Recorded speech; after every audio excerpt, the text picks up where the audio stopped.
So it's been a couple weeks since I've uploaded a video, and in this time, Notion has dropped my favorite update in a very long time, and that's Timeline View. Also, we can now hide properties, which is huge for people who like using Notion a lot, who like using formulas, who like creating more complex systems.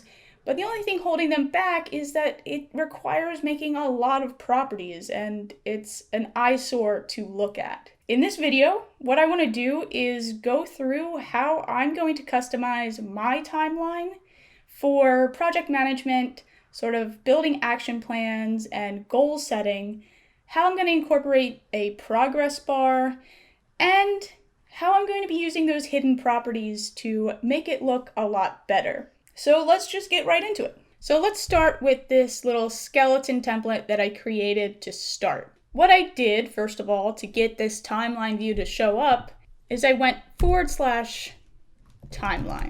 Pretty straightforward. You can choose between inline or full page. Before we get into this though, I do have to say there are limitations to this timeline view feature. I don't love these limitations, but they do exist. And here's basically what they are. For a free plan, you're limited to 3 timeline views. Now, I don't know if this means 3 fully separate databases or 3 database views. And to be honest, I don't think Notion really knows either. I think this is still up in the air. There's a lot of people who aren't really happy about this. I'd say I'm not happy about it either. I think in the Pro plan, it's also 3 timeline views, and in Team plan, it's 5. So in this example, I'm going to keep it at 1 view. Let's start with how I'm going to be structuring my timeline view. So with the new year coming up, I wanted a way to start goal setting, start an action plan. 2021 is definitely going to be the first year where I have concrete goals. I can break down these goals into smaller goals.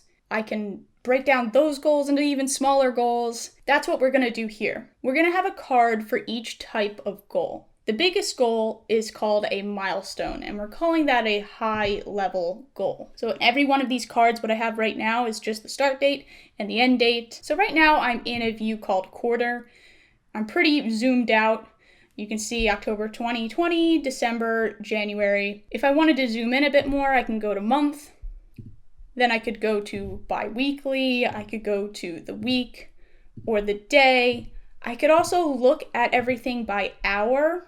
So let's start at the quarter and start setting these goals here. In order to achieve this start to end date, you can drag a card over to the right. To create a new card, you're going to come down here where it says new and come across the timeline, and you'll see the date populate at the top.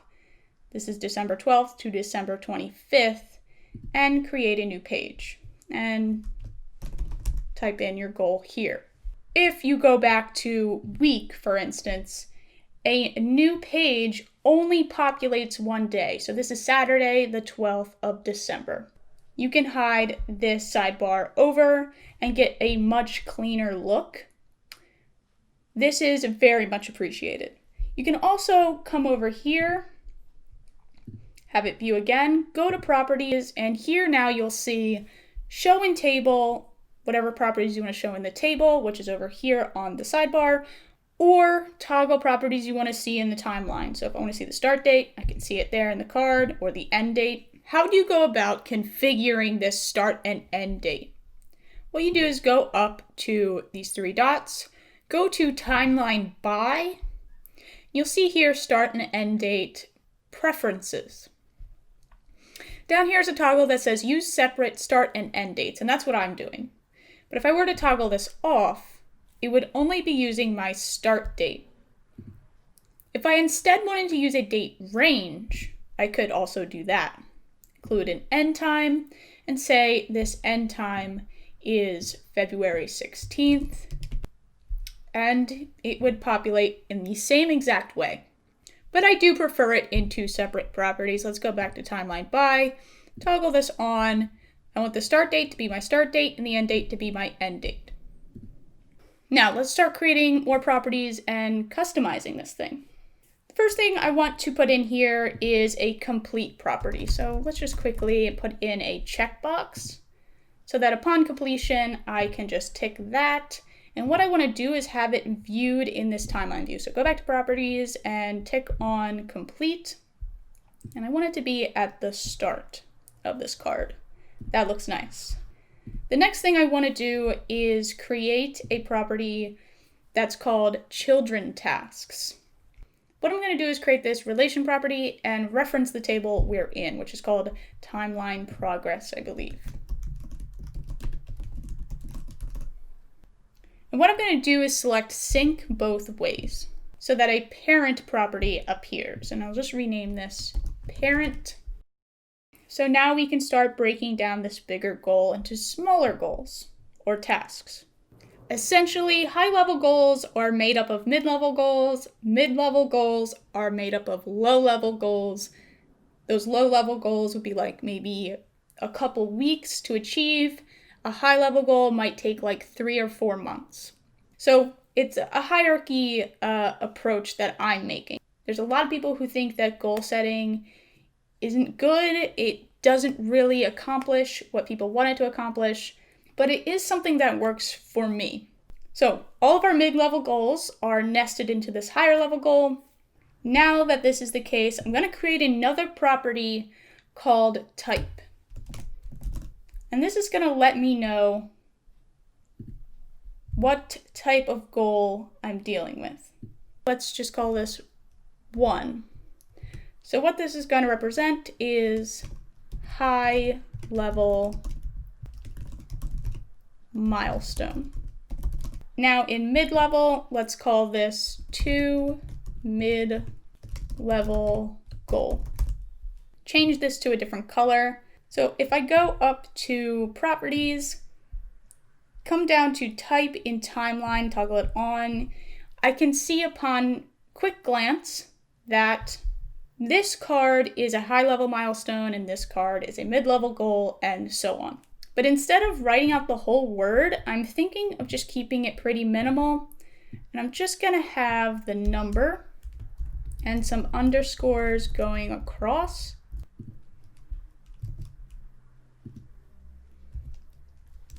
And I'm going to do 4 of these. All right, so now that I have all these set up, I'm just going to fill them all in. My low-level goal, I'm going to put in type 3. And so on. What you can do is create a template to automate this process. You can create a template and go LL goal, new LL goal, go to type and just toggle that 3 and click it here. I could also do something like this. When I mouse over a card, I can right click, go to edit property, go to type, and I can actually change it right here. So now that we have all our conditions here, it's easy to look at. I know what's what.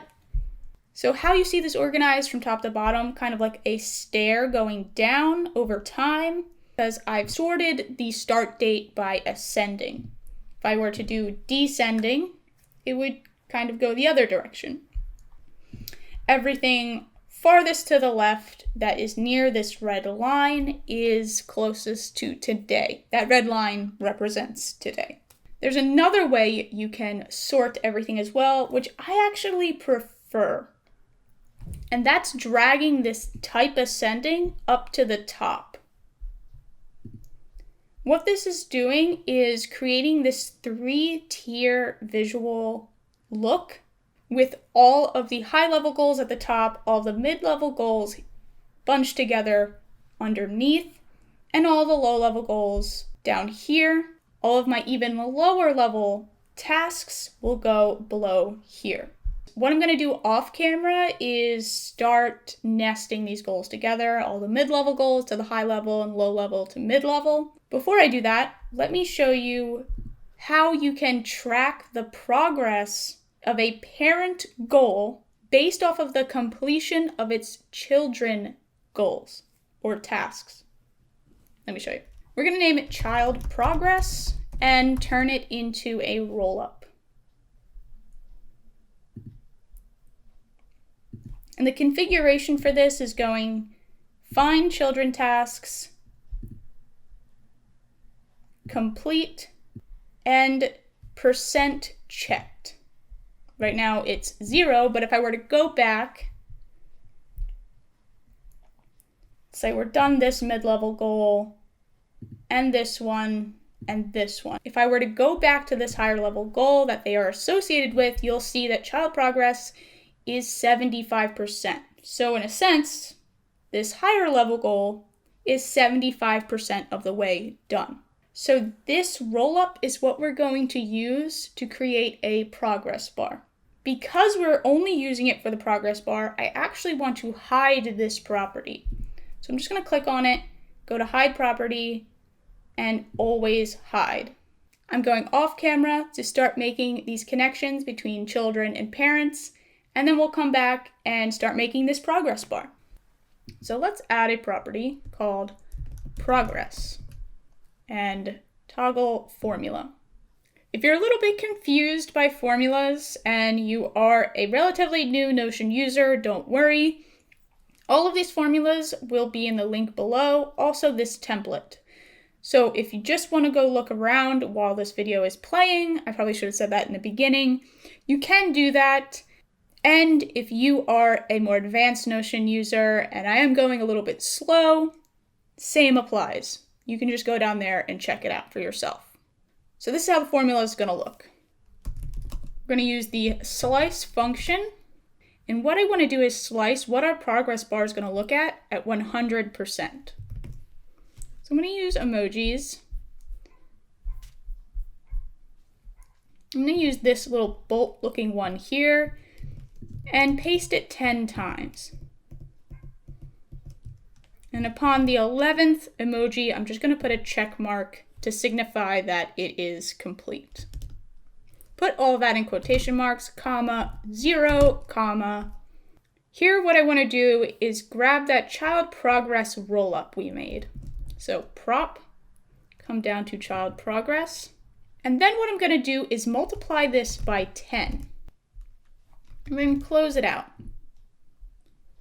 This is what it's going to look like. You'll see about 7 bolts here because we are at 75% complete. Now I did make a small mistake. I put too many emojis. We're going to go upon this 10th emoji. I believe 1, 2, 3, 4, 5, 6, 7, 8, 9, 10. Yes, sorry. Put that check mark there. And let's go into this goal here. You'll see that its 2 children tasks have not been completed. The first one is complete, so the progress goes up about 5 bolts. When both are complete, it's at 100%. So just with that small formula, we are able to find the progress of every parent goal going forward. So now that we have a progress bar made, let's refine it a little bit. Let's again put in that example of these 3 tasks being complete. And what I want to do is not only see these emojis, but I want to see the percentage at the end. So to do this, I'm going to first make a divider. You can see that divider has been made. Plus, what I want to do is format that child progress property. So format, inside these 2 parentheses, I'm just going to go prop, come down here and find child progress. That's at 75%. But let's make it look a little bit nicer. Let's format it times 100, so it's not a decimal. There, now we just have 75, and then I'm just going to add a percentage sign at the end. There we go. Let's test it out on the main timeline. As I toggle these complete checkboxes, we have the emojis and the percentage. What I also want to do is make sure that if a goal has no children or is at 0%, that property, that progress bar, is totally empty. You can see here that these zeros appear, and I find that a bit clunky. So what we're going to do is add an if statement at the beginning. So if that child progress rollup we made is empty, so I'm wrapping it around this empty function. If it is empty, comma, give me a blank space between two quotes. Otherwise, just show me this progress bar. I'm just going to close the whole if statement out at the end. Now that 0% is no longer visible. Now let's start creating some daily tasks. Let's zoom in to this week. What I want to do is start creating tasks for today. One of my tasks, like I said before, every page created in this week view will only be the duration of one day. And I have another daily task that I want to accomplish today, and maybe another one for tomorrow. Again, in order to populate these properties quickly, I'm just going to right-click, go to Edit Property. Maybe I want to associate this with a higher level goal. I want to associate this with my goal 1 for low level right above us, right here. Maybe this second task isn't related to anything. And this parent here, let's say, is related to this second goal. If I do want to give this a tag, a specific color, I will go down here and choose 4. If I want to see these immediate tasks at the top instead of the bottom, I can go to Sort and simply select Type Descending instead. Now, before we go into working with some time properties, which I'm sure everyone is curious about, I want to go over a method I'm using to clean up this timeline view. As you can see, over time, as you create more tasks, this list grows vertically. I don't really like seeing a whole lot of tasks here, so my plan is whenever a task is complete, I want it to disappear. And I'm going to have it disappear into an archive. And I'm going to filter this so that whenever the complete checkbox is ticked, it will show up here. And here I'm only going to view, again in filter, checkboxes that are unticked. And that's the complete checkbox. So if I complete this task here, you can see it starts to disappear.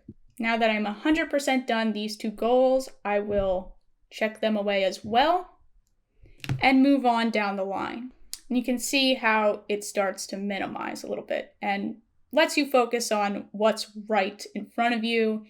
And if I go into archive, I'll see all of my tasks archived here. And I can customize this as well. Let's make sure we can see maybe the parent and maybe sort that end date by descending. So the most recently archived task appears at the top. Descending. Maybe I'll also have that complete checkbox there as well, just in case I accidentally archive something, I can come back and quickly toggle that complete off again. So how did I create this extra view for archive? What I did is I went down to add a view and I selected add a table view. Now what I can do is start scheduling by time of the day. You'll see that these daily tasks up here don't have times, so they all say 12 a.m. Let's change that. Let's say this task include time and include a time in the end date. You can also adjust a card's time by dragging it on the timeline to the right or picking up the card entirely and dragging it somewhere else on the timeline. It will extend up here. You'll see the times up here at the top. What I like about this and seeing these bigger goals as I'm preparing daily tasks and viewing my daily tasks is I can kind of see what I'm working with, what goals that I'm trying to accomplish. When I look down from my daily tasks, I will see the goals I'm currently trying to achieve right now in this moment. And as I go down the line, those goals will change. As I scroll down and I want to return back to today, I can click this arrow over here and it'll bring me to today. And if I want to go forward in time, I can go down the line this way to each marker. And that's pretty much how I'm going to be using my timeline view. Let me know down in the comments how you plan on using yours, how you plan on getting around this limitation, and how that's going to affect how you use it. How upset are you? Do you think it's fair? Let me know down below. Also, all the lovely comments after I told you guys I had COVID. If you don't know, I've had COVID for a couple weeks. I've been in total isolation. Thank you for all the nice comments. I feel perfectly fine now. It was a rough 10 or so days of symptoms, but I am feeling totally fine. Now I'm just bored. So thank you. I read every single comment and all the links you sent me and advice. Much, much appreciated. As always, templates and links are down below. Check everything out for yourself, grab some inspiration, and yeah, have a great week. I will see you guys next time.